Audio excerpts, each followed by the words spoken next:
진실탐사 엔터테이너 있는 대로 다 까! 최경영의 이슈 오도독. 네, 안녕하십니까. 최경영의 이슈 오도독, KBS 최경영의 이슈 오도독 시작하겠습니다. 저는 KBS 최경영 기자고요.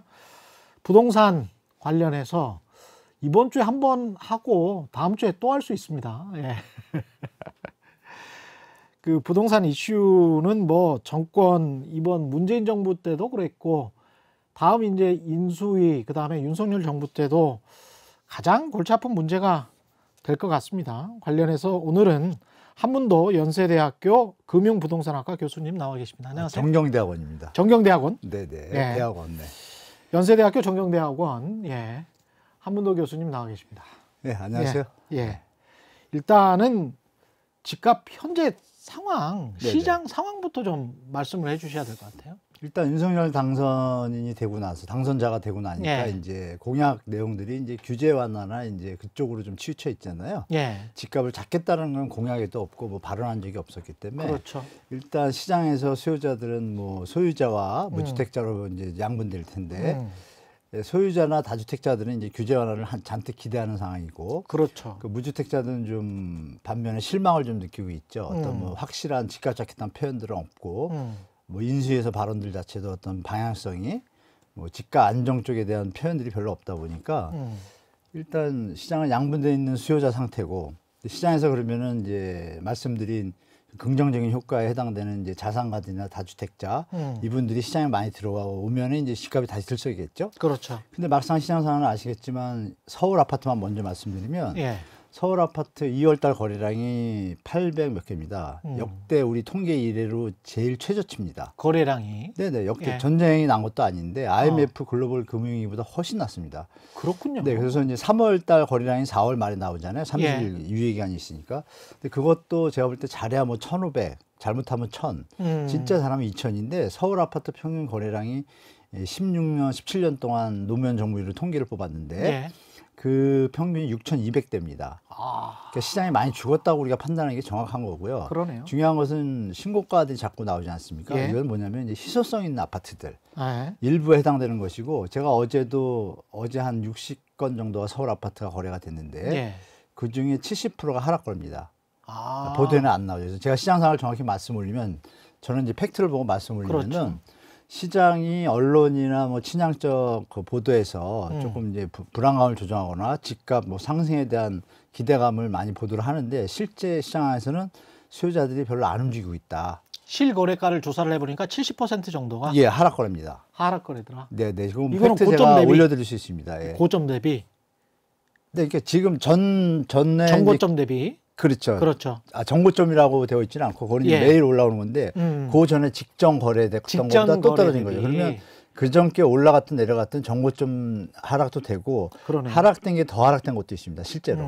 잠실중앙 아파트 5단지 같은 경우도 예. 아시겠지만 뭐 아이콘이죠. 제가 음마 수준의 이제 그렇죠. 아파트의 아이콘인데 잠실주공 하락 5단지. 예, 인력 다운된 게 거래가 2개 됐습니다.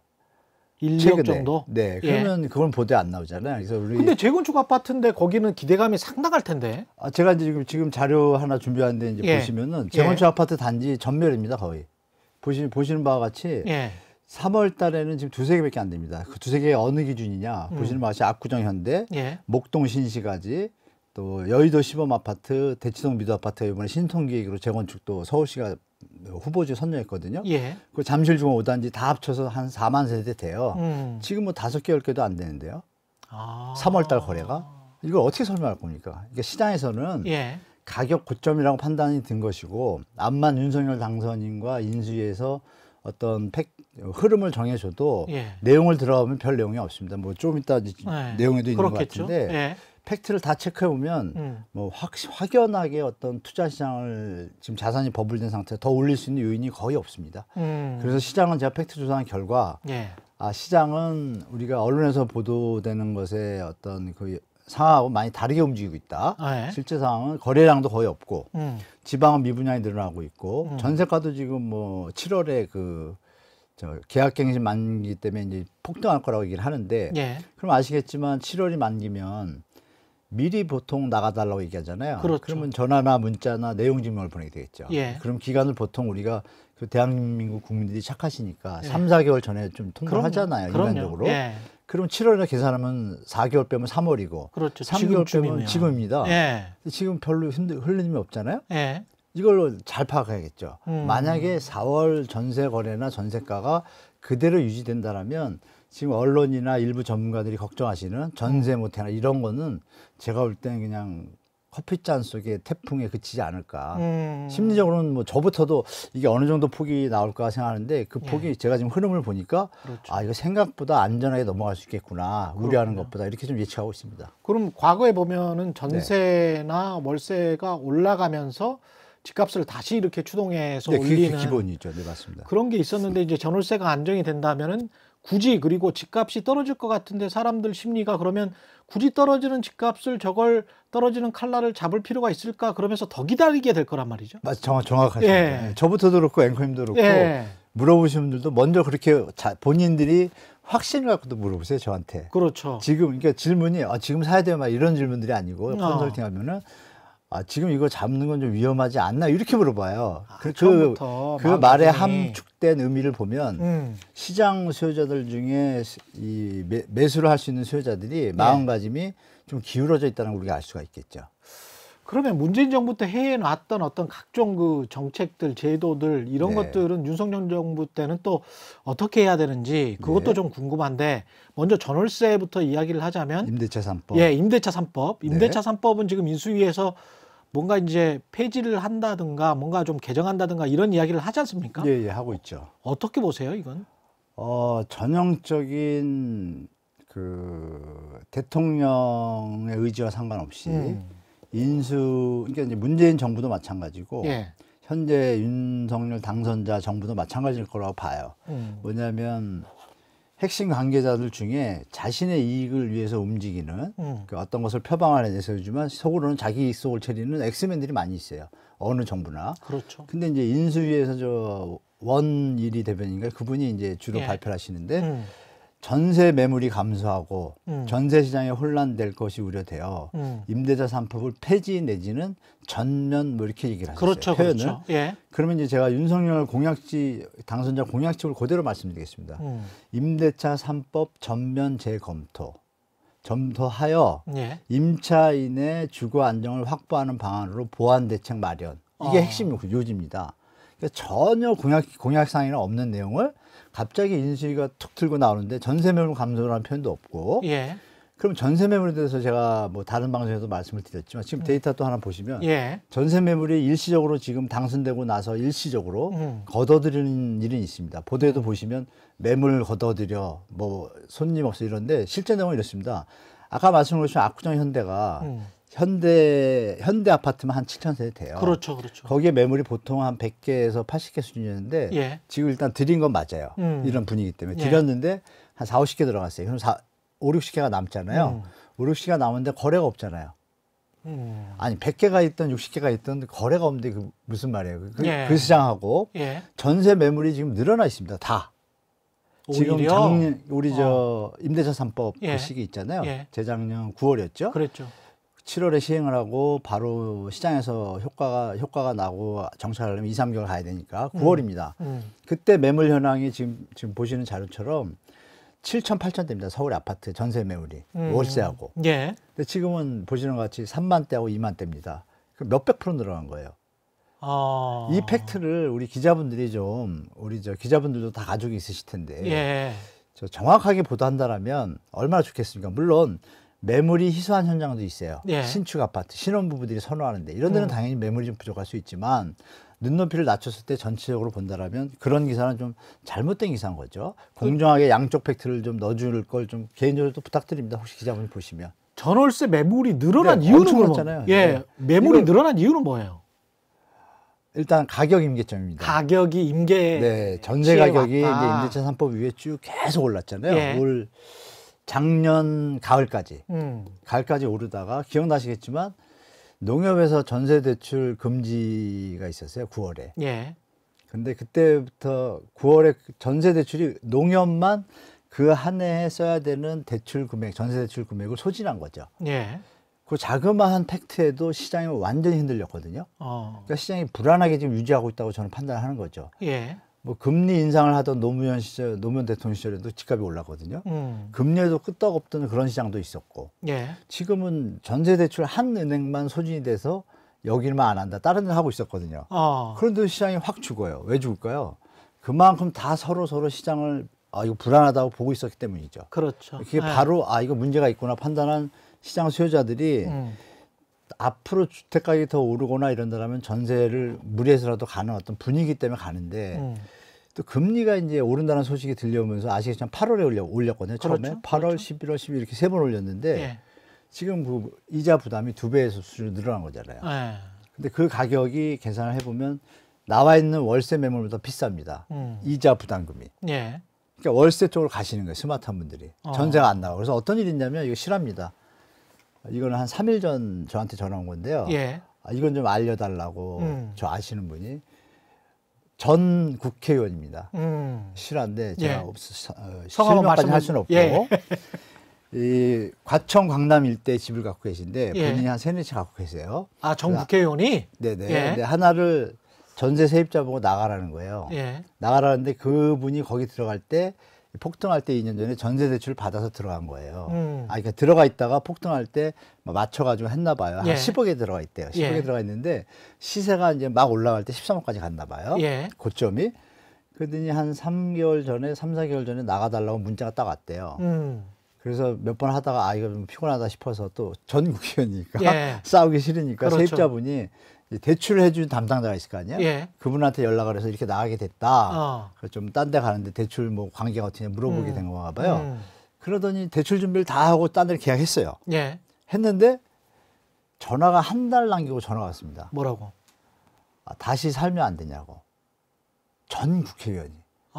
다시 계속 사시면 안 되겠어요. 예. 무슨 이제 지금 계약을 했는데 나가야 예. 되는데 13억에 내놔도 안 나가는 거예요. 쉽게 말하면 전세가? 13억에 나서 안 나가니까 예. 13억이면 대출을 3억에서 뭐 그렇죠. 그전에 3억이면 6억 이렇게 되잖아요. 그 금액 늘어나는 데다가 이자 부담이 더 늘어나는 걸 계산하면 부담이 안 되는 거죠. 그 선이. 그럼 이게 이제 여기서 그치는 거냐. 이 물건이 만약에 부담이 되는 수요자가 있다면 소화가 됐겠죠. 그렇지. 근데 이 현상이 여기만 있냐? 그렇지 않습니다. 그래서 전세 가격이 지금 하방 압력을 받는 겁니다. 그리고 재계약이 늘어나고 있고. 역시 아이러니한 시장에 가장 큰 영향을 미치는 거는 뭐 금리와 네. 가격, 그 아파트 가격 자체다 뭐 이런 생각이 드는데. 네, 가격 임계점이 예. 왔다는 거는 이미 뭐 한국은행에서도 금융보고서에서 이미 표현을 그렇죠. 했거든요. 그러니까 이런 예. 부분들을 시청자분들이 여러 가지 팩트 요인들을 체크해 보시면 언론 보도만 너무 100% 맹신하시면 좀 큰일 나실 것 같고, 뭐 유튜브 여기저기 다니시면 좋은 분들이 많잖아요. 팩트 예. 하시면 그걸 좀 종합해서 판단하시면 참 좋을 것 같습니다. 그러면 집값이 오르고 전월세가 올랐던 이유는 단지 이제 정책이나 제도뿐만이 아니고 그동안의 어떤 돈풀기 정책, 네, 전 세계적인 저금리가 제일 컸죠. 저금리가 가장 그게 컸었잖아요. 한 60-70% 차지한다고 보죠. 근데 그런 어떤 기압골이 뭐 그걸 만약에 저기압골이라고 치자면 예, 예. 저금리를 이제 고기압권으로 바뀌어 버리는 거잖아요. 지금 네, 상황 준비를 해야죠. 전 세계가. 전 세계가 그렇죠. 맞습니다. 예. 예. 그러면 이런 상황에서 윤석열 정부는 할 수 있는 게 어떤 정책을 펼 수가 있을까요? 제가 볼 때는 상당히 제한적이라고 봅니다. 예. 일단 임대차 3법도 던졌다가 지금 폐지 얘기는 자꾸 이제 가라앉는 분위기고요. 예. 그 공급 대책은 뭐 문재인 정부에서 이미 세팅된 거에 윤석열 당선인이 그 청년 원가 주택하고 예. 역세권 뭐 맞춤형 주택 해가지고 한 37만 원 추가로 공약을 내세웠는데 그 공약은 이미 뭐 로드맵이 되어 있기 때문에 200만 원은 그냥 갈 것 같고요. 예. 그럼 이제 세제는 이제 아시는 바와 같이 손댈 수 있는 부분이 한정적이지 않습니까? 예. 법을 고쳐야 되는 게 그 근본적인 개정인데 그렇죠. 집권 여당이 다수당이니까 그거는 한계가 있는데 다만 이제 세제 부분에서 뭐 공정시장 가액 비율이라고 있지 않습니까? 예. 네, 세금이 과다할 때 뭐 좀 조정해주는 비율을 적용하는 건데 그 부분은 이제 손을 댈 수가 있고요. 그러면 조금 부담은 줄겠죠. 그렇죠. 대통령은 국토부가 그냥 할 수 있는 거니까요. 네, 그건 바로 예. 할 수 있습니다. 예. 할 수 있고 그리고 또 뭐 재건축 재개발 완화해서 안전지단 이 부분도 조금 시행령 쪽으로 가시면 되고 그런 그러니까 쉽게 말하면 재건축 재개발의 핵심은 재건축 재개발은 용적률 완화가 돼서 사업 수익성을 확보하는 것인데 그렇죠. 물론 사업 기간 단축도 도움은 됩니다. 도움은 예. 되는데 재건축 현장에 아까도 말씀드린 거래가 없는 이유는 잘 아시는 분들은 지금 내용이 재건축 완화가 나왔는데 용적률 완화가 딱 픽스되어 있습니다. 역세권의 재건축 용적률 완화죠. 일반 단지는 아닙니다. 아, 그래요? 네, 그걸 이미 이제 시장에서 아는 거죠. 아. 그러니까 이제 잘못 이게 보도가 너무 이제 한쪽으로 가는 거죠. 예. 재건축 용적률 완화는 역세권만 해당되는 거로 공약집에 나왔다 해주면 아. 분리가 되잖아요. 예. 근데 이제 다 지금 뭐 싸잡아서 이제 시장을 지금 이제 보도가 다 완화시키는 것처럼. 네, 원래 그렇게 약속했던 것도 아니군요. 네, 수요자분들은 혼돈이 오는 거죠. 불안하고. 근데 그 부분에서 분양가 상한제하고 재건축 초과 이익 환수제가 제일 큰 요인을 차지하는데 수익성에서 그렇죠. 그 용적률인데 말씀드린 그렇죠. 대로 예. 용적률은 지금 손을 안 내는 게 나왔고 예. 재건축 용적률 완화는 역세권만 해당되고 예. 그 역세권조차도 500% 늘렸을 때 뒤에 내용이 이겁니다. 청년주택과 세입자 대책을 완비해서입니다. 그럼 이게 말이 아다르고 어다른데 옷만 예. 바꿔준 거예요. 문재인 정부에서 왜 공공재개발 재건축 했었잖아요. 그랬죠. 네, 그 공공재건축을 예를 들면 똑같습니다. 500% 그때 했을 때 용적률 올려준다 그랬죠. 네, 올리면 50%는 조합원들 드리고 예. 소유자 드리고 50%는 나라에 좀 공익을 위해서 협조해 달라는 차원에서 임대주택이나 공공 분양을 하겠다고 했지 않습니까? 근데 그 그거 내용하고 이 내용하고 뭐가 차이가 있습니까? 근데 그것도 또 뭐 네. 소셜 믹스다 뭐 부자인 사람들 부자인 지역에서 반대가 그냥 많았죠. 살게 놔둬라 뭐 이런 네, 식의 그래서 어떤 반대를 반대가 했었죠. 많았거든요. 그때. 많아서 좀 진도가 예. 안 나왔죠. 공공재개발은 진도가 나왔는데 공공재건축은 신청한 데가 없었거든요. 예. 한 군데 했다가 철회했어요. 그런데 지금 똑같잖아요, 내용이. 그러네. 그러니까 지금 제가 아까 말씀드린 대로 재건축 현장이 반응이 없는 겁니다. 그럼 이어지잖아요. 재건축 조합원들 입장에서 봤을 때는 과거 정책이랑 똑같네. 별 차이 없는 거예요. 네, 그분들은 자세히 들여다보고 있으니까. 아, 그렇죠. 그러니까 예. 시장을 보고 기사가 나올 때 지금 팔아야 되는 타임인 거죠. 예. 그래서 재건축 매물이 사라지지 않고 있는 거죠. 아. 100개에서 60개로 줄은 거는 일시적인 거잖아요. 근데 심지어. 매수자 입장에서는 이렇게 곰곰이 봐보면 과거랑 그렇게 수익성이 달라졌나 이런 계산을 또 할 수가 있겠습니다. 그 전문성이 없는 이제 호갱 쉽게 말하면 그게 되는 거죠. 지금 이 호갱님 순간에. 그러니까 호갱님 우리 등장하셨어요. 뭐 이렇게. 호갱이 되지 않기 위해서 예. 뭐 이걸 보시는 게 이제 도움이 되실 텐데 예. 계산해 보면 다 답이 나고 왜 물건을 많은데 거래가 안 될까? 물론 공인중개사분들은 뭐 앞으로 더 올라야 항상 얘기하시니까. 그렇죠. 근데 지금은 조정기라고 보시는 게 더 정확한 판단이고 실제로 데이터로도 나오고 그다음에 이제 정책 마지막에 이제 세제 임대차 3법은 아까 말씀드렸잖아요. 그렇죠. 임대차 3법은 이렇게 말씀드릴게요. 못 바꿉니다. 못 바꾼다. 네, 이거는 전형적인 어떤 정치 시나리오로 선거 전에 임대차 3법 때문에 문재인 정부가 실수한 게 하나 있잖아요. 독소조항, 실거주 외조항 때문에 아, 맞아요. 그것 때문에 양도세. 임대인도 힘들고 양도세. 네. 예. 착한 임대인은 이걸 계약 갱신할까 공인중개사에서는 내보내고 하면 더 받아요 유혹을 하지 그러니까 혼돈이 오고 그냥 실거주 2년을 무조건 해야 그게 양도세가 면세가 되는 저는 그거 재건축 양도세 말고요. 예. 그건 양도세 중과율 말고 임대차 3법 임대차 3법의 실거주 정책 예. 중에 예. 못 한다는 얘기가 뭐냐면 이 2018년 5월에 그 라렐리니 파라라는 유엔 특별 주거 인권 보고관이 왔습니다. 예. 우리나라에 오셔가지고 한 1, 2주 보고서를 받고 NGO 단체, 환경단체, 주거단체 다 보고서를 취합하고 예. 정부 당국자 국토교통부랑 회의하고 뭐 대통령을 만났냐 만지 모르겠어요. 총리를 예. 만난 것 같은데 예. 그 내용을 보고서를 이제 발표를 합니다. 기자회견을. 기자회견의 핵심이 이겁니다. 첫째, 노숙자 쪽방 고시촌 이분들의 임차인의 환경이 너무 열악하다. 나라에서 제도화해서 구제해라. 그래서 그 뒤로 고시원 뭐 고치고 뭐 이런 것들이 그런 거고요. 예. 두 번째 내용이 임대차 계약갱신입니다. 임대차 계약갱신과 임대료 상한제를 돌아 표준 임대를 들여서 예. 신고제도 돌아 이 내용이 다 거기에 있습니다. 어. 그것을 2018년 온도를 해서 2019년 초에 정식으로 유엔에 보고를 합니다. 그리고 그렇게 2019년도에 됐었군요. 예. 유엔에서 다시 대한민국에 보냅니다. 보고가 이렇게 왔으니 대한민국 정부는 선진국답게 임차인의 인권, 주거 안정을 위해서 이런 제도를 하길 바란다고 보냈겠죠. 근데 거기에 예. 비하인드 이 부분은 제가 팩트를 정확하게 자료를 못 받았는데 예. 경고성이 있다는 얘기가 있습니다. 뭐냐면 이번에도 안 하면 중요한 건 이번에도 안 합니다. 안 하면 유엔에서 터뜨릴 수도 있는 거죠. 선진국 수준에 비해서 너무 열악하니까 그런 팩트가 있고 2009년도 이명박 정부, 2012년도 박근혜 정부, MB 정부 때도 이미 여러 번 했습니다. 했는데 유엔에서 보고가 아예 공고를 했었군요. 근데 권고를 하잖아요. 하면은 기억하시겠지만 그때 한나라당인가요? 예. 이름이 자주 하도 바뀌어서 새누리당. 새누리당. 예. 그때 또 새누리당 때하고 또 MB 정부 때는 뭐 또 다른 이름이었잖아요. 예. 그 두 정부의 국회의원들이 예. 임대차 3법 비슷한 법안들을 발의합니다. 어. 지금의 이제 보수 당이죠. 예. 발의한 것이 그냥 머무르죠. 그럼 보고가 어떻게 되겠어요? 아, 준비 중이다. 법을 만들고 있다. 그거 보고합니다. 당연하죠. 예. 한데 의견 안 하잖아요. 그 또 넘어왔잖아요. 이렇게 예. 넘어오니까 조사관이 나온 거고. 그렇죠. 우리가 유치해 보면 예. 조사관이 나와서 좀 압박을 더 준 거죠. 예. 아예 기자회견까지 가고. 그러면 이제 문재인 정부는 그래도 임차인을 좀 많이 생각하는 정부라고 저는 개인적으로 판단하는데 빨리 하자 한 거죠. 예. 하는 와중에 이게 법무부 관할이거든요. 관할이. 예. 법무부에서 이제 보통 이런 법안들이 나오면 회람을 돌리잖아요. 관계부처에. 예. 근데 국토부통부하고 기획재정부에서 이렇게 이의제기가 자꾸 들어온답니다. 그게 이제 엑스맨 작업이라고 저는 보죠. 개인적으로. 그냥 원래 4년이 초안이었습니다. 임대차 특별보호법을 보시면 임대차 보호법 보시면은 예. 박혀 있습니다. 그 위에 조항이 어떻게 됐냐면 임대차의 계약의 최단 존속 기간을 2년으로 한다. 이게 이제 노태우 때 바꾼 거잖아요. 예. 1년에서 그러면- 2년으로 바꾼 거. 네, 1년에서 2년으로 됐죠. 예. 그럼 요번에 그럼 바뀔 때는 4년으로 하면 끝난 얘기죠. 그렇죠. 임대료만 올리면 되고. 그렇죠. 근데 그게 원안이었답니다. 아. 네.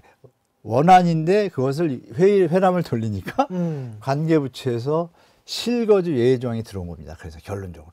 그래서 그게 이게 집주인 아들이 들어오면은 뭐 네, 이게 시장을 나가야 이렇게 된다. 만들었는데 아. 이걸 폐지하겠다고 하면 과연 유엔에다 가서 만약 윤석열 당선자가 유엔에서 뭐 발표나 발언하실 때 이거 물어보면 뭐라고 얘기하겠어요? 체면이 안 되죠. 국가적으로. 그러니까 이런 비하인드 때문에 바꾸기 힘든 데다가 예. 집권 다수당이 통과시켜 주겠습니까? 다수당이 만든 법인데 불가능하죠. 제가 볼 때. 그래서 불가능하다고 말씀하시죠. 네, 저는 완전히 불가능하다고 봅니다. 아주 흥미롭네요. 근데 다주택자 양도세 유예 네네, 그거는 그거 중요한 이제 요 예. 두 후보 다 그 이야기를 했던 동의했죠. 거는 예. 1년 유예든 2년 유예든 어떤 매물이 나와서 그것 때문에 가격이 혹시 안정화되지 않을까, 하향 안정화되지 않을까, 네, 맞습니다. 그런 어떤 정책 목표가 있었던 거 아닙니까? 양쪽 다 맞습니다. 그렇죠. 네네. 근데 이제 그거는 할까요, 안 할까요? 저는 100% 할 거라고 봅니다. 왜냐면 그거는 이게 할 것이다. 제가 이 여당 야당이 제가 헷갈리는데 지금 예. 혼동길에서 좌우지간 이제 윤석열 하여간 정부를 양 여당이라고 후보, 생각하고, 네, 양 후보가 다 예, 양도세 중과 유예는 던졌습니다. 그랬었죠. 네, 윤석열 당선자는 2년, 그랬죠. 그리고 이제 이재명 후보는? 후보자는 1년을 했습니다. 1년 그랬죠. 1년 했는데 지금 어제 보도에 보면 인수위에서 1년으로 지금 가닥을 잡은 것 같아요. 왜냐하면 1년은 그 민주당에서도 이미 얘기했던 거니까. 그렇죠.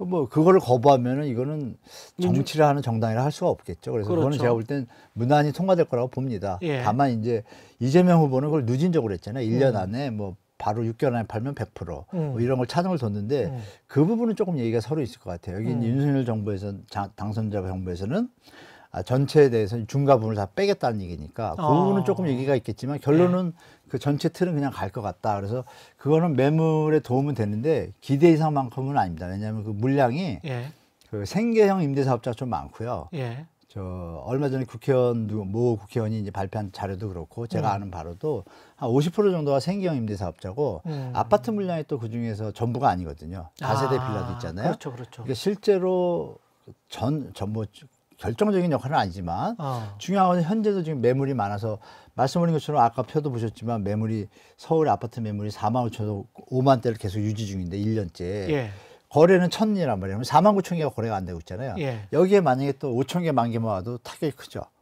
더 손님이 없습니다. 이런 거를 우리가 시장을 좀 봐서 다주택자 중과유예는 시행된다. 시장에 도움이 더 될 것이다. 가격 안정 쪽으로 이렇게 보시면 될 것 같습니다. 그러면 거래량이 터지려면 사실은 가격을 지금 가격보다 더 낮춰야 조정돼야죠. 그 방법밖에 없는 거 아니에요? 지금 가격 매도자는 지금 가격에 어떻게든 싶죠. 팔고 싶어 하는 거고 매수자는 그동안에 5년 동안 오른 게 얼마인데 이 가격에 팔려고 하냐 뭐 이런 심리일 거 아닙니까? 그렇죠. 지금 네.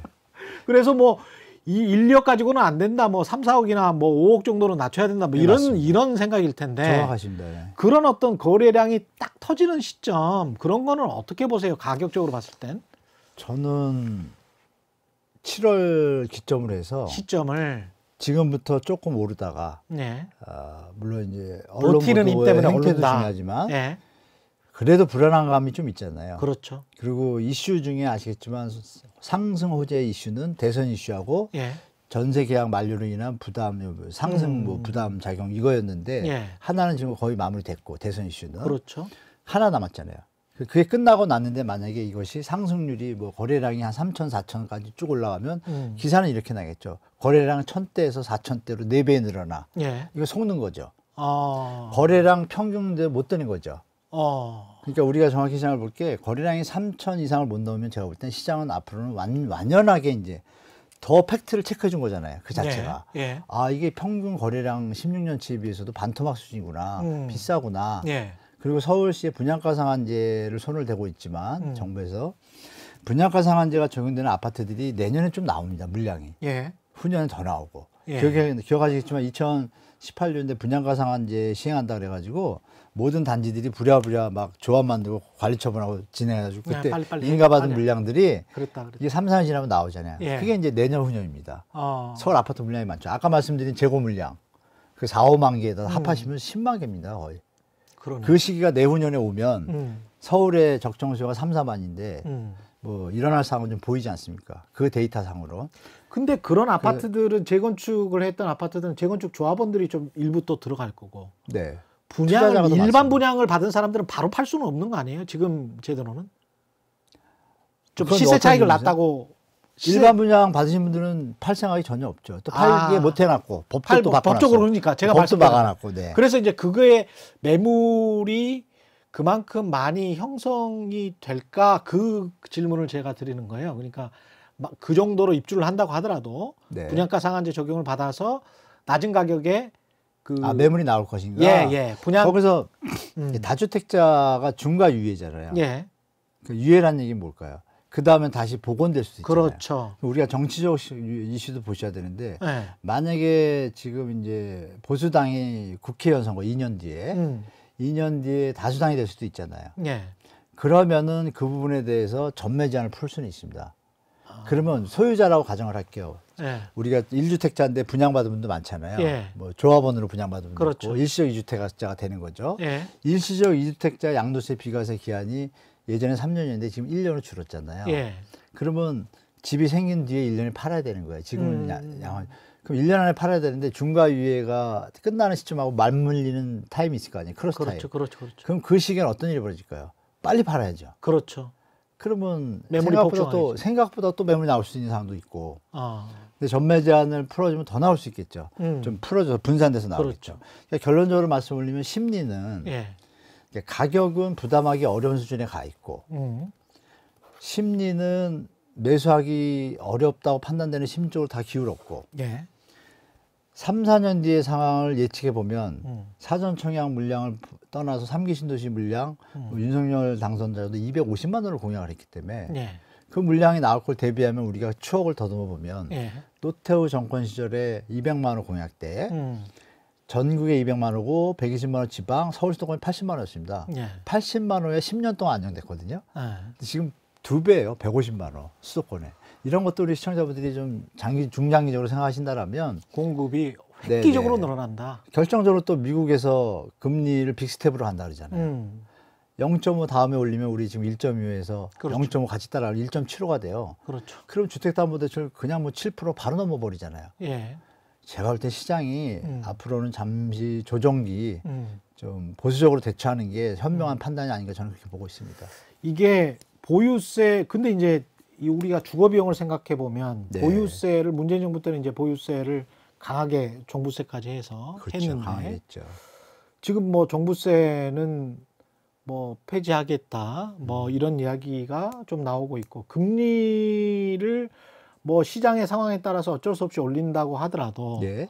주거 비용을 놓고 봤을 때 그리고 게다가 이제 정치 경제학적으로 보면 예.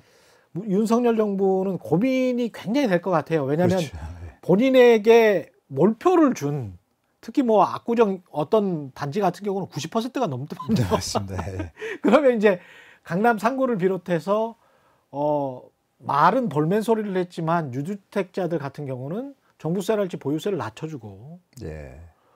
그리고 이제 가격은 그분들 같은 경우는 가격은 계속 고가로 유지되길 바랄 거란 말이죠. 그러면서 팔 네. 타이밍을 원할 것이고. 그렇죠, 그렇죠.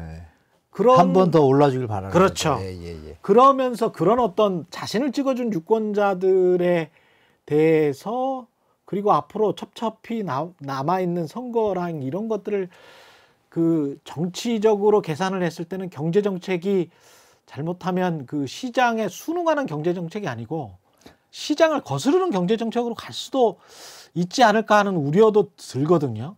그러기엔 제가 상당히 무리가 있다고 봅니다. 무리가 있다. 그러니까 지방선거가 2개월 남았기 때문에 2개월 동안은 힘을 못 쓰겠죠. 그렇겠죠. 립서비스는 가능하도 봐요. 예.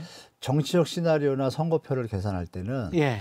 안 해줄 수는 없잖아요. 공약도 내놨고. 근데 그렇죠. 내용을 들여다보니까 실내용은 별로 없고. 음. 그러면 애쓸 수 있는 방법은 저는 이런 거는 있다고 봐요. 정치적으로 푸는 방법. 뭐냐면 제가 정치 쪽은 잘 모르지만 예. 이 공을 이제 민주당에 넘기는 거예요. 뭐 재건축 초과이익 환수 분양가 상한제가 제일 결정타인데 예. 협조를 안 한다. 그리고 지방선거 지나고 2년 뒤에 국회의원 선거가 생각한다면 예. 그리고 우리를 밀어줘야 그때 해준다. 아. 이게 두 가지 트랙이 되는 거죠. 그러네. 했다.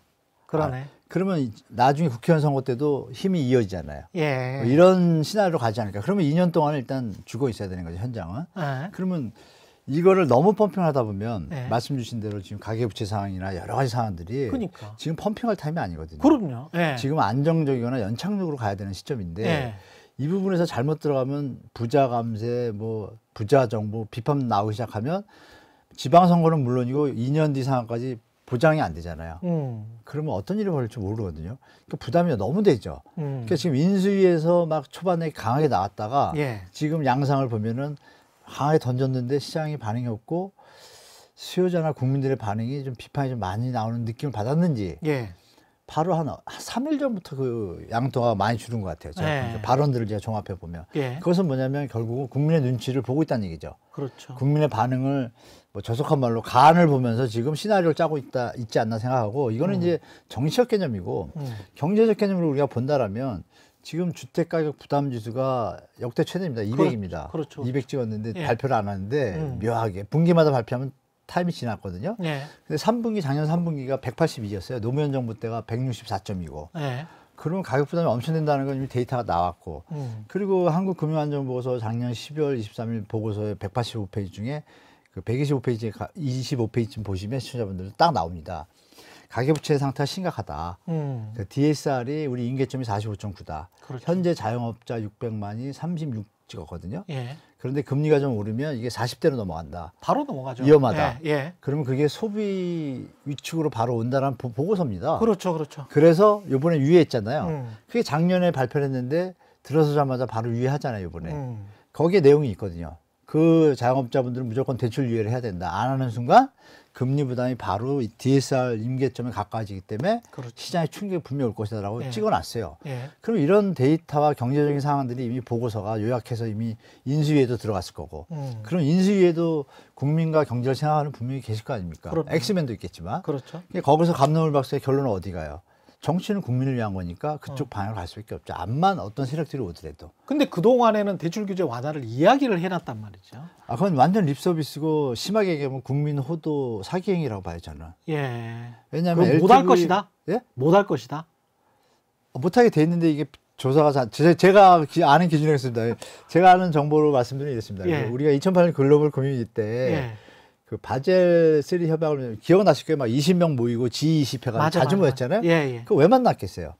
한 나라가 금융 시스템 깨지면 우리 지금 글로벌은 이제 유기적으로 돼 있으니까 세계 경제 도움이 안 되니까 모여가지고 합의를 한 거죠. 예. 그 중에 이제 기존에 있던 바젤 1, 2 협약이 있는데 국제 회계 기준이에요. IFRS라고. 맞아요.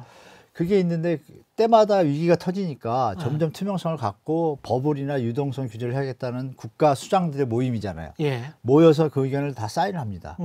그 이명박 대통령도 2013년에 가서 사인하고 옵니다. 그 예. 사인의 내용이 지금 이 부분입니다. 표현은 직접적으로 DSR이라고 표현을 안 했지만 예.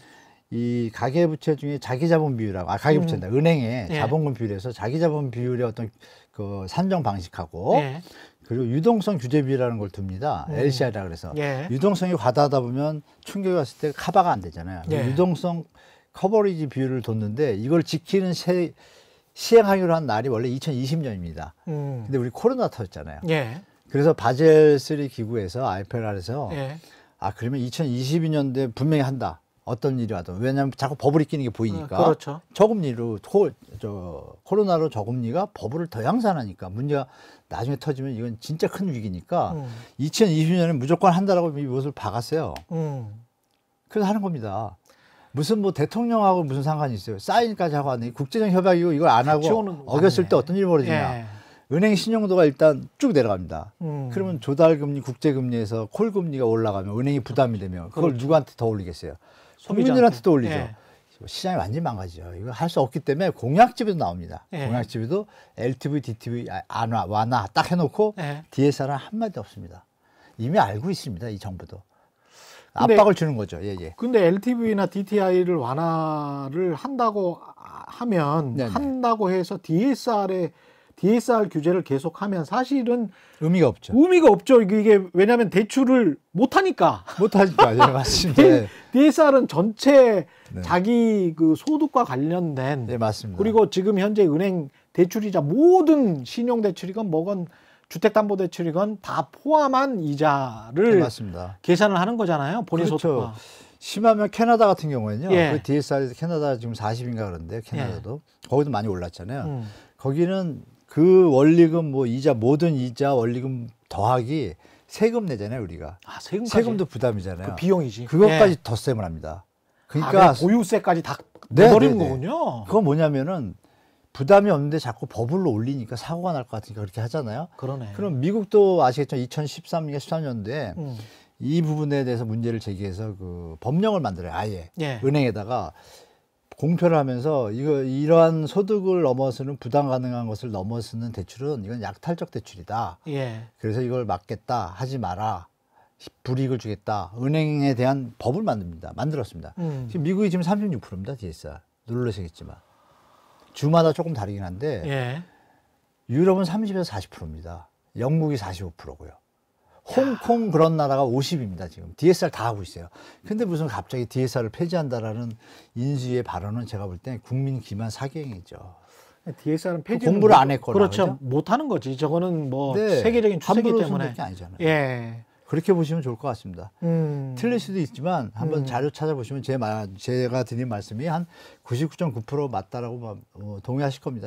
국제 시장이 그렇게 가고 있기 때문에 한국 정부가 뭐 어떻게 할 수 있는 범위가 거의 없죠. 그러니까 빌어서 박근혜 정부 때처럼 막 가서 빌어서 IMF가 경고하잖아요. 그때도 IMF가 경고를 했고, 그렇죠. 제가 알기로는 정확하진 않지만 제티기 사주면서 그 대출 완화를 푼 거로 아는데. 요번에도 좀 영국 이코노미스트가 얼마 전에 또 경고했잖아요. 이틀 전에 이코노미스트가 딱 박았습니다. 한국, 일본과 닮아가 터질 가능성 많아. 투자한 돈 빼 이런 뉘앙스의 보도가 나왔습니다. 그러니까 이런 부분을 다 봤을 때 우리가 시장이 이거 함부로 할 수 없다는 거는 좀 판단하는 게 더 합리적인 판단이 아닐까 저는 그렇게 보고 있습니다. 가계부채를 걱정할 수밖에 없다. 네, 맞습니다.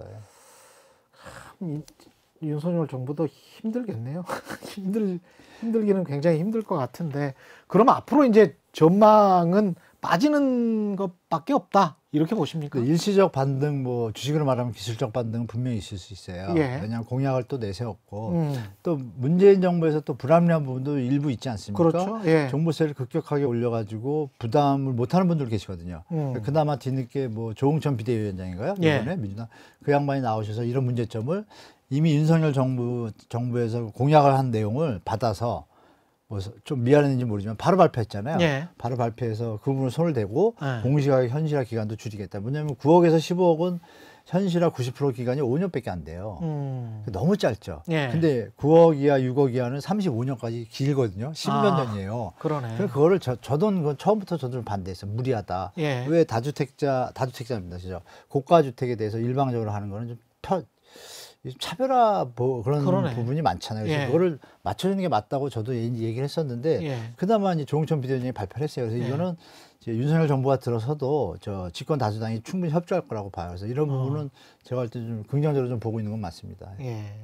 우리가 서울이나 수도권, 특히 이제 서울 위주, 특히 강남 핵심 지역이나 뭐 마용수 위주로만 생각해서 그렇지 6억짜리 집을 저 어디 뭡니까 지역에서 예. 뭐 찾아보기도 힘들어요 사실은. 서울은 여기만 힘들고요. 서울만 뭐 서울만. 9억에서 12억으로 양도세 1가구 1주택이면 네, 뭐 맞습니다. 비과세를 해주겠다 뭐 이러는 게 예, 사실은 지역에 사시는 분들 입장에서는 저게 무슨 딴 나라 이야기. 달나라 얘기죠. 예, 달나라 이야기인 것처럼 예, 느껴질 맞습니다. 수밖에 없는 거죠. 예, 예, 맞습니다. 12억짜리 아파트가 어디 있어 여기에 뭐. 제가 그럼- 웃긴 얘기 하나 드릴게요. 예. 제가 진주를 한번 저 강의하러 갔다가 예. 택시를 탔어요. 저한테 묻는 거예요. 저 어디 예. 가냐 그래서 그 무슨 대학교 그 부동산 강의하러 갔더니 아니 몇 년 전 얘기예요. 아니 예. 도대체 형님이 서울에 산대요. 예. 도대체 이해를 못 하겠다는 게 무슨 말씀이었더니 진주에서 그 당시에 이제 강남에 있는 아파트가 15억, 17억 할 때예요. 예. 그럼 진주에서 그저 다세대나 이렇게 빌라 원룸 딱 뭐 20채, 30짜리 값이래요. 그게 그 당시에. 그리고 월세만 한 4, 500이 들어온다는 거예요. 예. 아, 편하게 살면 되는데 자기 형님이 예. 이 강남에서 집을 사고 대출을 갚느라고 끙끙 앓는다는 거예요. 명절 때만 오면 그 소리를 한다는 거예요. 내가 강남에 사는데 야 돈에 그러니까 자기가 객관적으로 볼 때 아 왜 저렇게 사나 이런 생각을 했다는 거예요. 그러니까 예. 말씀 주신 대로 지방이나 광역시에 있는 분들은 저 무슨 소리인가 진짜인가 이렇게 좀 이렇게 보는 좀 에피소드가 있습니다. 그렇죠. 네, 네, 예. 네.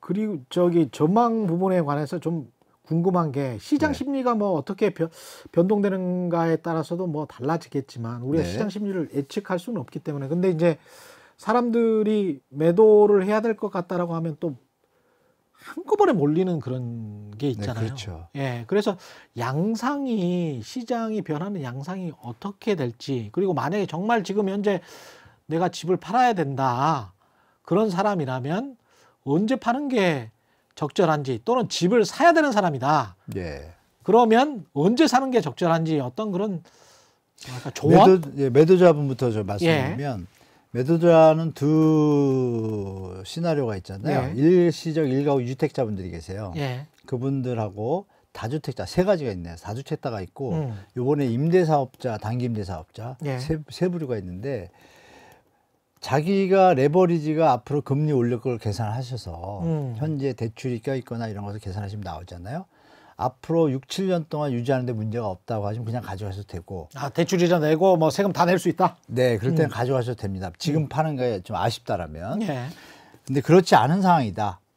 그냥 투자를 했고 수익은 나 있는 상태고 그러면 예. 이제 세금을 계산하셔야 되잖아요. 예. 그럼 양도세 중과 유예가 나오는 타임에 그때 경쟁을 하더라도 그때 파시는 게 정확한 타임이죠. 조금 낮추더라도. 네, 그리고 현재 나와 있는 매물들은 일시적 2가구 그로 일한 양도세 비과세 대상분들이 많이 내놨어요. 그 기간이 짧아가지고 올해 연말까지가 그저 비과세 대상입니다. 예. 그러니까 연말까지 막 엄청 팔려고 그럴 거예요. 아. 근데 만약에 중간에 6, 7월에 만약에 양도세 유예가 터지면 물건이 추가되잖아요. 그렇죠. 그러면 제가 볼 땐 가격 하락이 벌어지거든요. 예. 보이지 않게 암만 어떤 것이 받쳐줘도 그 흐름은 막을 수가 없잖아요. 물건을 막고 살 사람 없는데 알겠습니다. 이자 부담 때문에. 근데 여기에 추가되는 게 뭐냐면 2023년도가 되면 흐름이 이제 금리나 이런 것들이 정리가 되고 그렇겠죠. 경제 상황이 다 잡히잖아요. 그러면 느낌들이 바뀔 겁니다. 아마 어떻게 바뀌냐. 아 이거 몇 년간 하락할 수 있겠구나라는 게 지배적이라고 저는 봐요. 그거를 요즘 저 매수 우위 지수라고 있잖아요. 예. KB. 예. KB가 시장에 친화적인 데이터인데 비교죠. 그렇죠. 예. 지금 전국적으로는 50대고요. 예. 서울은 40대로 내려왔습니다. 아, 그래요? 100이 매수 매도가 균형인데 우리 영끌할 때가 170이 찍었습니다. 수치가. 그 100인데 지금 전국적으로는 50이고 네, 네, 서울이 40이에요? 예. 매수 네. 심리 지수가 아, 그럼요. 그러니까 이게 완전히 매수 심리가 죽었다고 보시는 게 맞죠. 많이 좀. 그러니까 비싼 가격엔 잘 안 살려고 하고 네. 싸게 팔면 그나마 요새 좀 시끄럽고 불안하니까 요 타임 아까 말씀드린 대로 7월 지나면 이 매도자분들의 입장에서는 시장이 확 바뀔 걸 예상하셔야 되는 거죠. 그래서 본인이 올라가면 얼마나 더 올라갈지를 예측해 보시고 예. 아, 지금 낮게 팔고 중간에서 유예가 됐을 때 파는 게 정확한지를 계산하는 건 핵심이 뭐냐. 6, 7년이 만약에 계속 조정기라고 가정했을 때 예년의 살이랑 비교를 해보시면 되죠. 음마 아파트가 13억 7억 9천까지 갔다가 7억 4천 된 반토막 난 그런 사례를 생각하시면 그렇죠. 꿈 같은 일이 벌어질 가능성이 있는지 없는지를 본인이 판단하시면 되겠죠. 그럼 7억 4천 뭐 이랬을 때 2013, 14년 이래 12, 13년도. 12, 13년? 네, 예. 네. 그런 일이 안 벌어진다는 보장이 없잖아요. 예. 그렇죠? 예. 지금 전 세계적으로 유동성 버블이 너무 심한 상태니까. 그럼 매도자분들은 제가 볼 때는 들고 가든지 이걸 빨리 먼저 정하셔야 되고 파실 때는 과감하게 두 가지 방법을 말씀드리겠습니다. 뭐 많은 시청자가 보시겠지만 예. 과감하게 본인이 우리가 주식도 손절이라고 하지 않습니까? 그렇죠. 그 뭐 손절보다 이렇게 이익이 나도 손절을 잘해야 되는데 예. 익절이라고 하죠. 익절. 아, 익절. 저 예. 주식 전문가 아니라. 아, 죄송합니다. 익절. 아, 그건 익절이라고 예. 하는군요. 예. 익절을 잘해야지 진짜 예. 잘하는 거잖아요. 그럼 예. 이것도 똑같은 거죠. 예. 아, 수익이 났으면 과감하게 팔아라. 조정기를 거치면 또 그만큼 또 하락폭이 미래의 자산이 될 수가 있으니까 그렇죠. 그걸 계산하시면 과감하게 판단하셔야겠죠. 그래서 현금 챙겨라. 네네.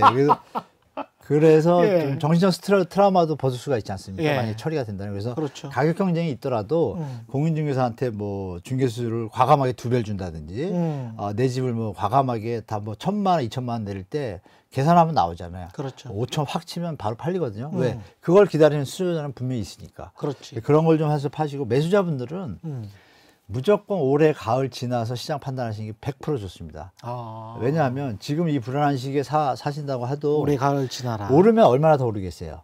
아. 그냥 편하게 여쭤볼게요. 예. 전문가들 대부분이 뭐 방송에서 예. 뭐 이런 얘기까지 해도 드렸는지 모르겠지만 방송에서 하시는 말씀과 예. 사석에서 또 나누는 의견을 나누잖아요. 그치. 그러면 2023년도쯤에는 하락하지 않겠냐가 거의 90%입니다. 그렇죠. 저는 이제 2022년부터라고 얘기하는 사람이고 예. 그러면 그 부분을 이제 뭐 사실인지 아닌지는 제 말을 밀어서 이제 판단하시면 되고 그러면 2023년도에 하락한다고 가정을 하면 이미 가을이 지나면 그 그림이 어떤 트렌드가 나오잖아요. 보이지. 예. 확실히 보이잖아요. 아까 그렇죠. 말씀드린 서울의 주택거래량이 3천이 아니라 1,000대를 유지해. 그러면 이제 이게 떨어지면 또 안 사요, 사람들이. 그렇죠. 그리고 사실 분들도 뭐냐면 예. 떨어지는 비율이 어디냐. 우리 이제 3기 신도시나 공공택지 2차 택지 아직 안 한 거 이제 분양하잖아요. 예. 2기 신도시 남은 택지들은 조성원까지를 써가지고 분양가가 시세 지금 30~40%입니다. 얼마 전에 파주에 분양한 게 시세가 10억인데 4억 2천 했거든요. 예. 그럼 비교하면 누가 내려오면 10억 된다면 사겠어요? 2기 신도시 택지가 있는 주위에 2기 신도시 택지가 있는데 계시는 무주택자분들은 그게 조성원가 연동제가 적용이 되기 때문에 시세의 반 이하 수준입니다. 그거를 노리셔서 가시는 게 좋고 기존 주택을 매입하시는 분들은 그 영향으로 인해서 영향으로 수요가 인해서. 분산되잖아요. 예. 그런 부분은 서울도 조금 하방 압력 받겠죠. 그렇겠습니다. 그러면 가격은 당연히 조정이 되겠죠. 아. 그 시기를 가을 이후에 보면 그림이 좀 보이잖아요. 흐름이. 물론 윤석열 정부는 말씀 주신 대로 예. 선과 여러 가지 요인, 공약과 이런 걸 생각해서 불합리한 규제 푸는 건 맞는 말씀이죠. 이런 걸 이용해서 최대한 살려고 하겠지만 표현이 정상하니까 예. 그 부분에 힘이 약해지는 순간 시장은 일단은 조정기로 확실하게 들어가겠죠. 아. 그래서 저는 이제 무주택자분들한테는 제 신규 주택도 서울 시내 분양가 상한제가 걸려서 예. 기존 주택보다 저렴하고 그러니까 그걸 노리시고 그 다음에 말씀드린 이제 3기 신도시 분위기 보고 서울 시내 조정이 들어가기 시작하면 가을에 판단이 될 겁니다. 아, 이 정도면 내가 사겠다 싶으면 사시면 되고 나 더 떨어질 것 같다고 판단이 딱 되시면 더 기다리시면 되겠죠. 아. 우리가 한번 떨어지면 보통 3년은 가니까.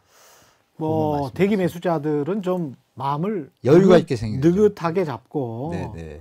6, 7년 정도의 그 기간 마지막으로 6, 7년이라는 그 숫자는 어떻게 나온 그 조정기를 6, 예상을 그거는 한다면 이제 경제학 공부하신 분들은 뭐 다 아시겠지만 뭐 한센 파동, 뭐 쿠츠네츠 파동, 예. 뭐 콘트라티브 파동 여러 가지가 있는데 예. 그 주기들이 교차점이 있습니다. 아. 보면 이제 7년이 단기짜리고 예. 그리고 합하면 뭐 18년짜리나 21년짜리가 있는데 예. 더 길게 보면 우리가 주식도 보면 이게 사이클이 그렇죠, 겹치는 그렇죠. 점이 있잖아요. 예. 그런 것처럼 전 주식은 잘 모르지만 예. 경제학 쪽에도 그게 다 돼 있습니다. 그래서 예. 그 시기가 공통적인 게 7자하고 20이나 18 둘 중에 하나고 21이나 예. 그리고 67이라는 숫자가 있습니다. 예. 67년마다 어마어마하게 오는 뭐 이런 게 있는데 그 중에서 지금 그 시기가 교차하는 시기가 이제 내년부터인 거예요. 올해 말이나. 시작되고서 보통 보면 그러면 제가 짧게 잡아도 6, 7년 간다고 한 소리가 이제 말씀드린 제일 짧은 파동. 그렇죠. 그거를 넣은 거고 예. 길면은 10년도 갈 수 있는 가능성도 있죠. 시장의 분위기가 완전히 바뀌니까 왜? 예. 집이 혹시 남아도는 상황이 올 수도 있습니다. 왜? 예. 가격이 비싸면 살 능력이 없는 거지 집이 없는 게 아니잖아요. 예. 그런 상황도 가능하지 않나. 물론 이제 금융산업 자본주의에서 그걸 떠받치기 위해서 여러 가지 프로그램이나 상품을 내놓겠지만 예. 예전 같지 않다. 예. 바젤 3가 들어오기 시작하면서 그렇지. 이걸 종합적으로 좀 보시면 제가 볼 때 미래를 이제 예전보다는 버블의 폭도 좀 적어질 것이고 하락의 폭도 예전 같지는 않을 것이다. 인간의 뭐 행동 경제가 있잖아요. 그렇죠. 광기는 뭐 케인즈도 얘기했고 모든 경제학자들이 얘기했습니다. 경제 이론으로 커버할 수 없는 게 인간의 광기인데 그럼요. 예. 그 부분의 폭이 이제 트레이닝이 됐으니까 좁아지겠죠. 예. 그런 걸 우리가 좀 다 종합하셔가지고 미래를 보시면 그나마 조금 좀 트라우마나 스트레스 좀 덜 받으시고 예. 투자하시는 분들 입장에서도 좀 여유 있게 뭐 과대한 수익을 추구하는 것이 아니라 정상적인 투자 마인드에 입각해서 계산해서 가는 방식으로 예. 좀 바뀌지 않을까. 전 세계적으로 우리나라도 마찬가지고 그렇게 보고 있습니다. 마지막으로 그래서 7년이 나왔습니다. 예, 이런 경제 상황에서 윤석열 정부에게 당부하고 싶으신 말씀, 부동산 정책과 관련해서. 부동산 정책 관련해서요. 분명히 저 공약을 보면 뭐 말씀 많이 하셨잖아요. 예. 국민을 섬긴다는 말씀 많이 하셨잖아요. 그렇죠. 민생을 예. 최우선적으로 챙긴다고 하셨고 주변에 이제 가신들이 많이 생기실 텐데 진정으로 국민을 위하는 가신도 계시지만 어느 정부나 엑스맨에 해당되는 분들이 계십니다. 예. 그분들의 말을 단호하게 그분들보다 국민을 먼저 생각하시면 엑스맨 부동산 조심해라. 정책도 예. 부동산 정책도 국민을 먼저 생각하고 보시면 다주택자든 뭐 무주택자든 상관없이 답이 다 나올 겁니다. 제가 볼 때. 그래서 예. 국민을 섬긴다라는 그 신조를 지키셔서 부동산 예. 정책을 바라보시면 그냥 해답이 다 나올 거라고 좀 분명히 말씀드리겠습니다. 알겠습니다. 여기까지 하겠습니다. 한문도 연세대학교 정경대학원. 대학원, 네. 예. 여기 계속 금융부동산학과라고 돼 있어서 정경대학원. 정경대학원에 금융부동산학과 있어요. 아, 그렇게 되는 네, 거군요. 네, 네. 정경대학원 네. 네. 금융부동산학과 교수님이셨습니다. 고맙습니다. 아, 감사합니다. 예. 저는 단단한 껍질에 쌓여있는 궁금한 이슈를 들고 다음 시간에 다시 돌아오겠습니다. 고맙습니다.